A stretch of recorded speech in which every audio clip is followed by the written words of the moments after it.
Stephen. Hello. Hello, David. How are you? Very well, very well. How are you in London? You're in London, aren't you? Yes. Yeah, I'm in London. Yes, locked down in London. So, in these strange times, how does it feel like? It's a year ago, more or less, since we were in Venice together, and you and Judy Goggins had your film showing. Do you think that film had any bearing on the world that we're currently living in? Yes, I do. I've got very fond memories of the two trips that I took to Venice to show that film that Judy and I made. And it's absolutely extraordinary to contrast that bustling, overcrowded city and its joyous artist pavilions with the ghost town that you see in the recent photos. Yeah. You know, you look at those photos and you're just overcome with the same sadness you found, well, throughout that film, Death in Venice, where cholera was evoked.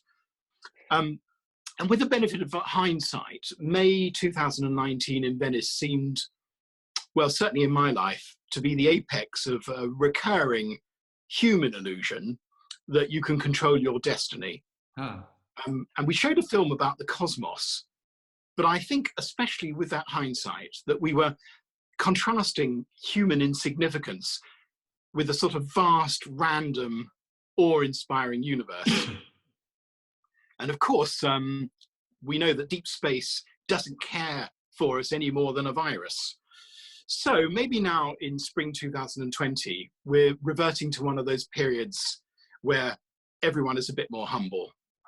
Oh, and it's also worth recalling, David, that at the 2019 Biennale, the theme which was adopted by the curator was that ancient curse, may you live in interesting times. Do you remember that? Absolutely. And the curator invited artworks that reflected the precariousness of existence. Yeah. And we were invited to consider alternatives. And you know, blimey, that plea was prophetic. Yeah, no, it was prophetic. The Biennale is fascinating because each time it happens, every 2 years, it has this theme, this title.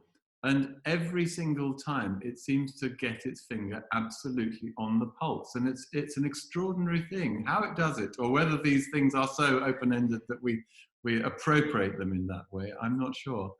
So Stephen, the year since then, I mean, at the moment, time is sort of not dragging, but it's sort of condensed in this rather heavy way, I find. One day moves into another in a fairly uneventful way, I guess. What have you been doing since Venice 2019? Well, David, first of all, our Venice film was shown at shortly afterwards at WOMAD, at the big music festival. And it was projected onto the dome of a mobile planetarium. Wow. And I gave a talk on basic astronomy there. Mm-hmm. Then the film played a couple of times at a little cinema in London. And most recently, as you know, at the Time and Timelessness Festival, which you co-curated with Caroline. And I also should mention my ridiculous career as an amateur actor working with professionals. I learnt my lines and rehearsed for a part playing a bent accountant in a play which was going to show this spring at the Gatehouse Theatre. Mm-hmm. Of course, it got postponed, and to be honest, part of me was relieved. What else? I advised one of the high-profile candidates at the general election. Do you remember the election, David? I do remember the election, just about. It seems an eon away, I have to say. An eon away. Well, I wrote speeches and my candidate lost the seat. Oh dear. And I finished a number of projects during last year and the year before. I'd taken lots of junk from skips in order to make fountains and pergolas and, in fact, even an allotment on wheels for my garden. But in real life, during the year, I split my life between paid commercial work in business and as an unpaid advisor to various arts organizations and higher education organizations. And that's really because I'm always repenting my life as an ex-city lawyer. So how are those institutions faring these days? I mean, education I know something about, but you know, I know you're involved in dance and dance companies. How are they managing in this difficult time? It's grim. I mean, I've been having lots of discussions with Board and other colleagues working in these arts organisations. So many problems to solve. You know, all the practical stuff about furloughing, Yeah. redundancy, no audiences, cancelling tours, coping with no audience revenue, donors tightening their belts. Yeah. And it's especially cruel for the performing arts. You've got no idea when you're going to perform again, and when eventually you get to perform, you know, is it going to be uneconomic because of all the distancing? Yeah. And how can the performers rehearse when they can't be together? How, for example, can the dancers maintain physical fitness in tiny flats? And how much effort should you make to prepare your work for online viewing platforms? And then in higher education, immense problems with the universities. You know, basic things like how can they cope without fees from halls of residence? No one wants to go to the halls of residence. And then there's the question of whether all the overseas students will want to stay at home, and whether the big universities are going to cannibalize the smaller institutions. You know, people are really thinking about whether when money is tight following all this, whether their futures are going to be wrecked. Yeah. So really, it's an exercise in trying to look round corners and working out how people are going to reorder their lives. And how is that working its way through? I mean, it must be incredibly difficult trying to plan for something where you talk about looking around corners. You don't quite know where the corner is. And so, you know, if, for instance, in education, people are now putting their minds, I guess, towards, you know, September, October in universities, but not really knowing whether students are going to be allowed to be in those institutions, or whether it's all going to be online, or whether they're going to be any students. I mean, there will be some students, obviously, but particularly students from abroad might be curtailed, or are we going to engage with them in a digital way? Have you had any thoughts on that? What is the general sort of thinking out there? Well, the first thing is that, of course, online education is very important. A number of the leading universities had already very sophisticated online programs, and they're simply rolling those out more. Of course, the problem is that they don't produce the revenue in the same way as the other programs. And as I've said before, it's highly unlikely that the overseas students are going to come back quickly. Yeah. So what most universities, what most businesses are doing is planning on the basis of very different scenarios, benign scenarios, that somehow a vaccine is going to be found, or some sort of medicine, and people will be back in the autumn. Medium scenarios where people start again early next year. Worse scenarios than that, where things happen in spring. Yeah. And then some places are having to dare to think about a very different world where their activities are wound down. Yeah. It's quite terrifying, isn't it, really? It's absolutely terrifying. So in terms of the work, Steven, that you made last year with Judy Goggins, I mean, it was very much a collaborative work. And it sounds from just hearing you talk now that collaboration is something which you enjoy and do a lot of. Has that experience moved your work forward, the film you made? Which the name which I still can't actually say. No. It's Rakia. It's Rakia, a word which means the heavens, Rakia, coming from Genesis. Yeah. It has moved my work forward. Actually, I've got a reawakened interest in filming and film editing. I mean, I have to give Judy a lot of credit for that film. The film was based on her photographic work, with which you're familiar. Those wonderful photographs of the skies, and my role really was to put that more in a narrative form. Okay, so and since then, I've been working on little films and editing, and I propose to do more of that stuff in the future. with Judy or with other artists, or yourself, indeed.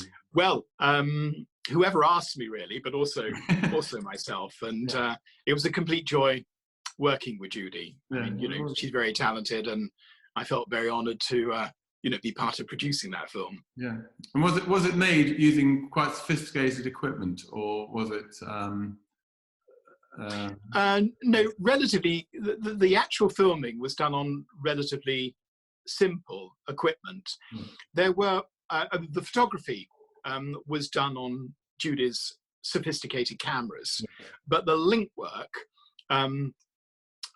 was mainly done using relatively unsophisticated cameras. There were one or two shots which were introduced by colleagues of Judy.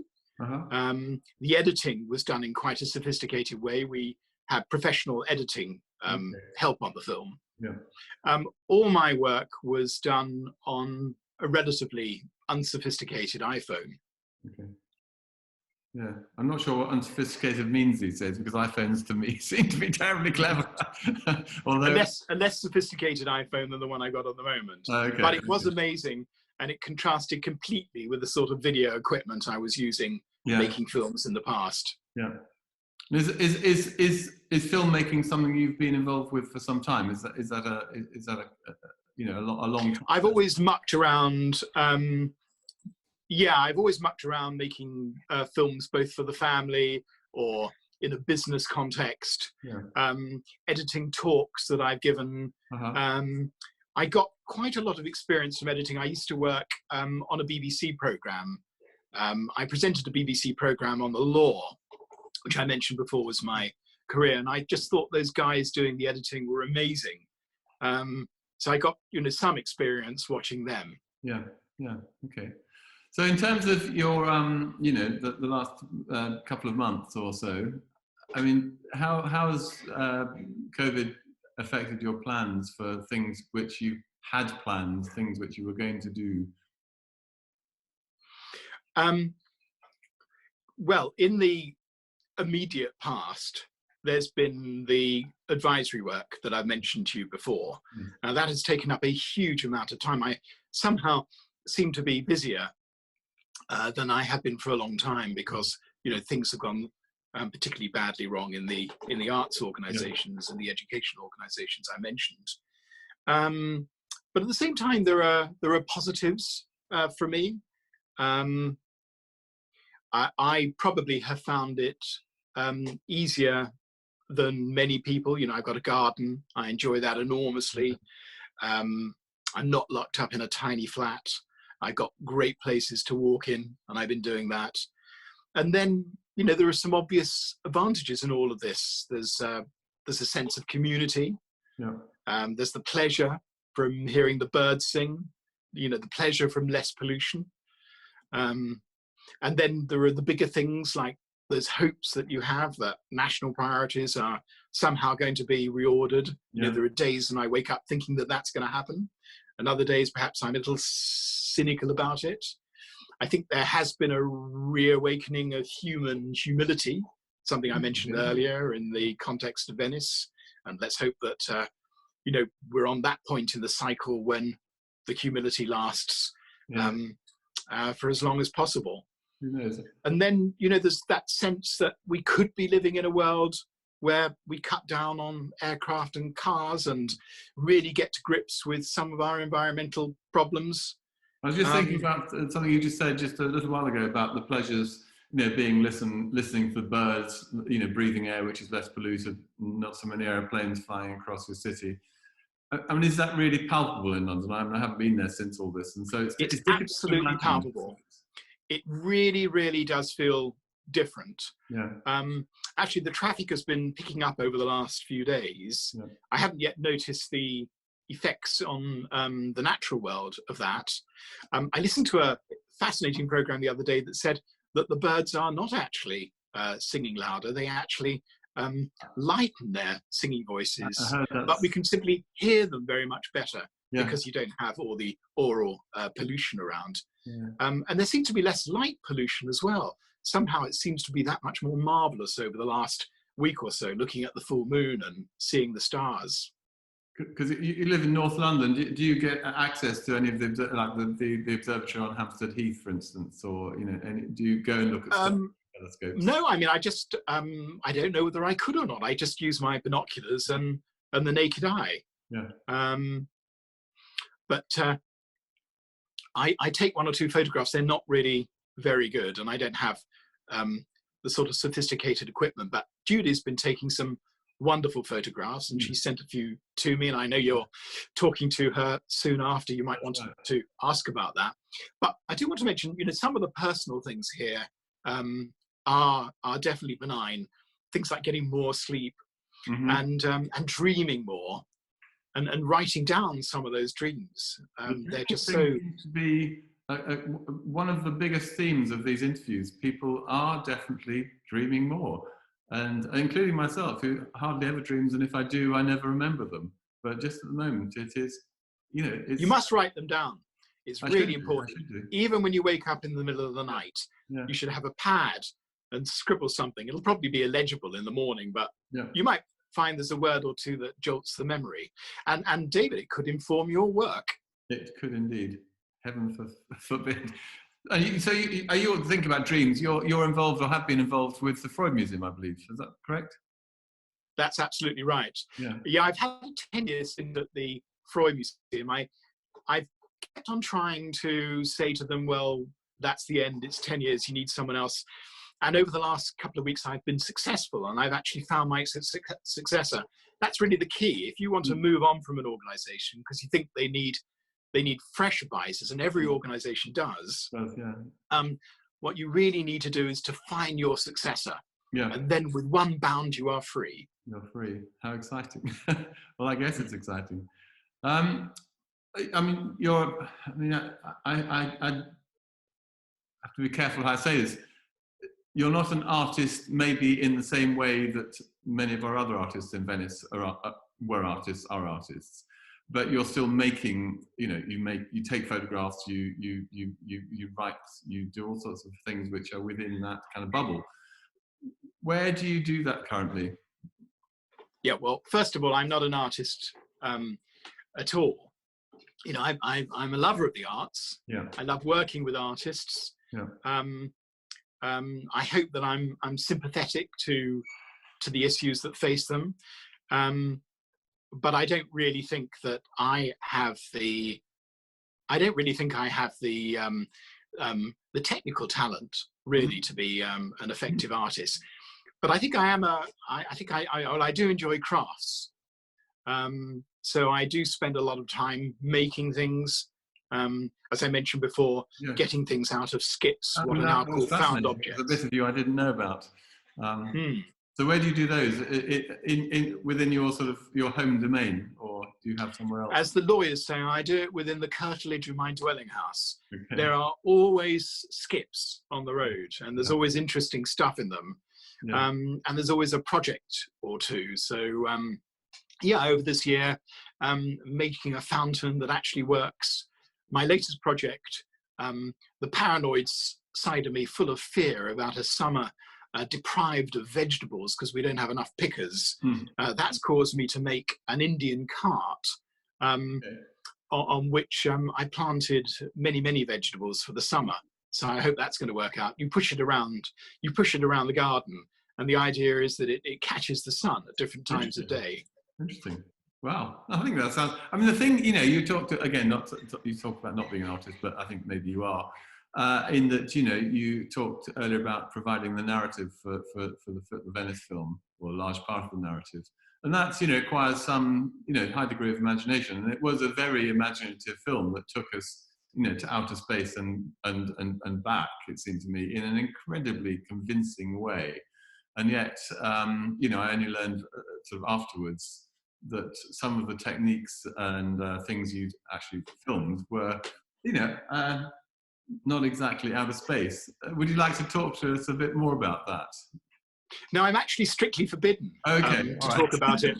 Yeah, yeah. I've learned from Judy that a good magician never reveals their tricks. Yes, I But did what think there might be but on the narrative, that truly was a joint effort, Yeah. and the joy for me really is having that dialogue, you know, with a clever, talented person. That's what I really like doing. It's what I did, you know, in my legal career and my advisory career. Yeah. So anybody who's talented, you know, and wants to play off me, I'm game for that. That's quite an exciting thing to have a catalyst. Very often, I think artists do better when they have a catalyst. And you know, one of the things we did find with Alive in the Universe was that we gave artists opportunities to do something in a palazzo for one day. And you know, the majority, if not all, I think, came up with solutions to that problem, which were extraordinarily interesting and appropriate for the space and the time and the occasion. And what about you, David? I mean, obviously you get a lot of pleasure from collaborating as a producer, but do you collaborate in your artwork? More or less entirely not. No, I'm not actually terribly collaborative. I'm too much of a control freak, I think, for that. I wish I could. I mean, I think it's a great space to be in, actually, but I find it quite, or I've never found a collaborator where I can where we can meet in an even sort of way, each contributing, you know, the right bits of the recipe. But it's something that I'm not averse to. I would like to do more, but it always seems to come back to, you know, this idea of, you know, curation or putting on a show, or, you know, indeed, of course, I worked in education for a long time, which is a big collaboration with students. You know, so it's an enabling, facilitating thing for others rather than me usually. But you know, who knows? The future is a strange place. Talking about which, the future, what are you desperate to do once all this horrible situation stops and we... Oh, the usual stuff. See lots of people, hug them, eat meals with them, you know, watch events, even if I have to be distanced during the events. So being part of the but human... David, absolutely, but I'm going to be wary. I'm going to be very wary, just like the Prime Minister is telling me. Yeah, good. Well, Stephen, that's I think Zoom time is probably these half-hour sessions go so quickly. So thank you so much for talking to me this afternoon. And it's been my pleasure, David. No, thank you for all those good questions. Thank you. We'll collaborate one day. Great. Okay, Stephen. Thank you. Bye. Thank you. Take care. Bye, David.